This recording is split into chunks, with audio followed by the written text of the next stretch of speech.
¿Qué tal? Hoy vamos a desarmar el mundo de los fármacos antiepilépticos. Pero, a ver, esto no va a ser una simple lista de nombres raros. La idea es que construyamos juntos un esquema mental, un verdadero marco de trabajo, para que de verdad entiendan cómo funcionan, por qué elegimos uno sobre otro y, lo más importante, cómo se aplica esto en un paciente real. Así que, sin más, empecemos. Miren, nuestro recorrido va a tener 5 paradas clave. Primero, nos metemos de lleno en qué es esa tormenta cerebral llamada epilepsia. Después, vamos a la raíz del problema, el desequilibrio químico. Con eso claro, veremos las estrategias de los fármacos para poner orden, cómo se manejan en el día a día de la clínica, y al final, una reflexión sobre el futuro. Muy bien, vamos con la primera sección, la tormenta cerebral. Es que antes de hablar de medicamentos, de soluciones, tenemos que tener súper claro cuál es exactamente el problema que estamos tratando de arreglar. Y quiero empezar con esta frase, porque es nuestra filosofía para hoy. Cualquiera puede agarrar un libro y memorizar una lista de fármacos, pero eso no sirve de mucho. Lo que de verdad marca la diferencia en un buen profesional es entender el porqué de las cosas, el cómo funcionan. Ese, y no otro, es nuestro objetivo. Entonces, ¿qué es exactamente una convulsión? La mejor forma de visualizarlo es como una tormenta eléctrica, pero dentro del cráneo. De repente, un grupo enorme de neuronas empieza a disparar todas juntas, de forma caótica, rítmica y sin control. Es una descarga masiva. Esa hiperexcitabilidad es, en esencia, el evento que queremos detener. Y aquí, ojo, viene una distinción que es crucial en la clínica y que a veces se confunde. Una cosa es una convulsión y otra muy distinta es la epilepsia. La convulsión es el evento, es el rayo que cae. La epilepsia es la condición de fondo, es, digamos, el clima que permite que esos rayos caigan una y otra vez. ¿Se entiende la diferencia? Un solo evento no define la enfermedad. Bueno, pasemos a la segunda sección. Ya sabemos qué pasa, ahora vamos a ver por qué pasa. Y la verdad es que todo, absolutamente todo, se resume en un desequilibrio fundamental en la sinapsis. Piensen en el cerebro como si fuera un auto. Tiene un acelerador, que es el glutamato. Le dice a las neuronas, disparen, actívense. Y tiene un freno, que es el GABA, que les dice, tranquilas, quietas. En un cerebro que funciona bien, estos dos sistemas, el acelerador y el freno, están en un balance perfecto, súper delicado. El problema, el meollo del asunto en la epilepsia, es que esa balanza se rompe. O hay demasiado acelerador, o el freno no es lo suficientemente potente.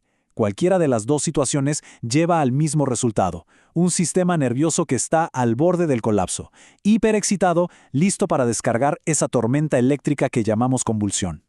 Bien, si ya entendimos que el problema es un desequilibrio, entonces las soluciones farmacológicas se vuelven increíblemente lógicas. En esta tercera parte, vamos a ver exactamente cómo los fármacos intentan, precisamente, restaurar ese orden perdido. Muchísima atención aquí porque esta tabla es el mapa del tesoro. Es el núcleo de toda la farmacología antiepiléptica. Casi cualquier fármaco que se encuentren va a caer en una de estas 4 categorías.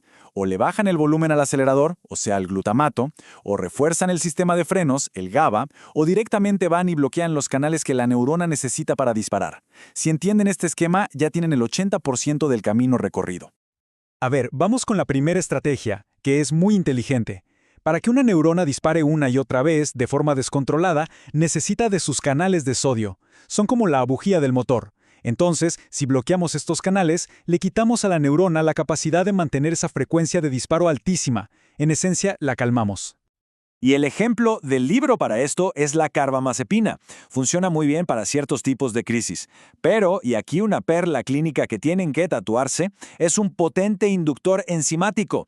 ¿Qué significa esto? Que acelera el metabolismo de un montón de otros fármacos, haciéndolos menos efectivos. Es una de las interacciones más importantes que hay que recordar siempre. La segunda estrategia es igual de lógica. Si parte del problema es que el freno del cerebro es débil, pues, ¿qué hacemos?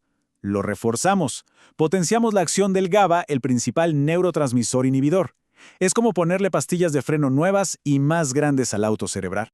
Aquí los protagonistas son las benzodiazepinas. El diazepam, el clonazepam, estos son como los bomberos del cerebro. Son increíblemente buenos para llegar y apagar el incendio de una convulsión que está ocurriendo en este momento. El gran pero es la tolerancia. El cerebro se acostumbra y con el tiempo se necesita cada vez más dosis para lograr el mismo efecto. Por eso no son la primera opción para un tratamiento crónico. Perfecto. Ya vimos la teoría, la mecánica de los fármacos. Ahora, en la cuarta sección, vamos a bajarlo a la tierra, a la práctica. ¿Cómo se comportan estos fármacos en un paciente de carne y hueso? Aquí es donde la farmacología se vuelve un arte. Y esto es clave. No tratamos enfermedades, tratamos personas. La dosis que dice el libro es solo el punto de partida. La edad del paciente, cómo funcionan sus riñones, la salud de su hígado, todo eso puede cambiar radicalmente la forma en que el cuerpo maneja el fármaco. El tratamiento tiene que ser un traje a la medida. Miren bien esta tabla. Esto es oro puro para los exámenes y para la vida clínica. ¿Por qué? Porque nos dice qué fármacos se eliminan principalmente por el riñón. Si a un paciente con falla renal le damos una dosis normal de gabapentina, por ejemplo, el fármaco no puede salir, se acumula y la toxicidad es casi inevitable. Conocer esta lista es una cuestión de seguridad para el paciente. Volvemos al tema de las interacciones, porque es importantísimo con los antiepilépticos. Tenemos los inductores, como la carbamazepina, que son como aceleradores del metabolismo. Se comen a otros fármacos más rápido. Y luego tenemos los inhibidores, como el valproato, que hacen justo lo contrario, frenan el metabolismo, haciendo que los niveles de otros fármacos suban a niveles peligrosos. Ahora, fíjense en este número, más del 90%. ¿Qué creen que es? Este es el porcentaje de un fármaco, el ácido valproico, que viaja en la sangre atado a las proteínas. Y la implicación clínica de ese 90% es gigante. Miren, solo la parte del fármaco que está libre, la que no está atada a proteínas, es la que tiene efecto. ¿Qué pasa en un paciente desnutrido o con una enfermedad del hígado o del riñón que tiene pocas proteínas en la sangre? Pues que va a tener mucho más fármaco libre, activo, de lo normal. Y eso puede causar toxicidad severa, incluso con dosis que parecen estándar. Muy bien, llegamos a la recta final. En esta última sección vamos a juntar todas las piezas del rompecabezas y a lanzar una mirada hacia dónde va este campo de la farmacología. Si se tienen que quedar con algunas ideas centrales de todo esto, que sean estas. Primero, la epilepsia es en el fondo un desequilibrio. Nada más. Segundo, los fármacos no son magia, son herramientas lógicas para restaurar ese equilibrio. Y tercero, y quizá lo más importante, el fármaco perfecto en el paciente incorrecto es una mala decisión. La farmacocinética, el cómo el cuerpo maneja el fármaco, es tan crucial como su mecanismo de acción. Y no hay que olvidar que para un 10% de los pacientes, la lucha continúa. Necesitamos mejores opciones.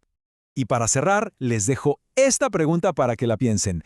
¿Cómo sería el antiepiléptico perfecto? Imagínenlo por un segundo.